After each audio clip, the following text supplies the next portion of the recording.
Assalamualaikum warahmatullahi wabarakatuh. Perkenalkan, nama saya Galiatika Anggraheni dengan NIM terakhir 147. Di sini saya akan menjelaskan tentang perkembangan yang terjadi pada masa remaja. Yang pertama yaitu saya akan menjelaskan tentang perkembangan fisik yang terjadi pada remaja. Biasanya rentang usia yang terjadi pada masa remaja itu sekitar usia 11 atau 12 tahun sampai dengan masa remaja akhir yaitu pada umur 20 tahun. Pada masa ini, remaja mengalami suatu perkembangan yaitu pubertas. Pubertas adalah proses perkembangan yang mengarahkan pada kematangan seksual seseorang atau fertilitas. Oke, selanjutnya saya akan menjelaskan tentang perubahan fisik atau karakteristik yang ada pada perempuan maupun laki-laki. Yang pertama yaitu perubahan fisik yang terjadi pada perempuan. Yang pertama yaitu pada usia 6 hingga 13 tahun akan terjadi pertumbuhan payudara. Selanjutnya yaitu pada usia 6 hingga 14 tahun akan terjadi pertumbuhan rambut pubik. Selanjutnya yaitu setelah munculnya rambut pubik itu 2 tahun kemudian akan tumbuh pula bulu yang ada pada ketiaknya. Setelah itu pada usia 10 hingga 16,5 itu perempuan itu mengalami menarse atau menstruasi pertama. Biasanya pada masa ini perempuan itu mengalami peningkatan dari segi kelenjar minyaknya dan juga kelenjar keringatnya. Selanjutnya yaitu perubahan fisik yang terjadi pada laki-laki. Yang pertama yaitu pada usia 6-13 tahun, pria akan mengalami pertumbuhan pada testisnya. Selanjutnya yaitu pada usia 12 hingga 16 tahun, pria akan mengalami pertumbuhan rambut pubik, sama seperti perempuan. Tetapi perbedaannya hanya ada di umur.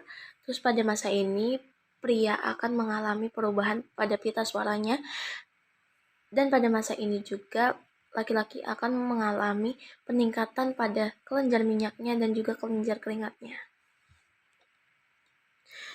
Selanjutnya yaitu perkembangan kognitif. Perkembangan pada masa ini, biasanya remaja akan mengalami peningkatan mulai dari pemikiran, penalaran, dan pemikiran yang abstrak. Jadi mereka akan mengalami peningkatan dalam segi berpikir, penalaran dalam pembelajaran atau penalaran dalam memahami masalah, dan juga pemikiran abstraknya.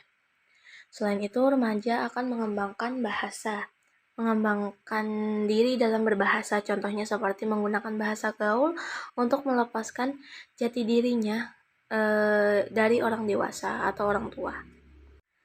Adapun karakteristik ketidakdewasaan yang terjadi pada pemikiran remaja. Biasanya pemikiran remaja itu lebih cenderung labil dan mereka itu tidak bisa memilih mana yang benar dan mana yang salah karena mereka menganggap kalau dirinya itu benar, selalu benar. Selanjutnya saya akan menjelaskan tentang perkembangan psikososial. Dalam tahap ini, perkembangan psikososial menurut Erikson, masa remaja itu berada di keterangan identitas versus kebingungan peran. Biasanya itu terjadi pada usia 12 tahun hingga 18 tahun.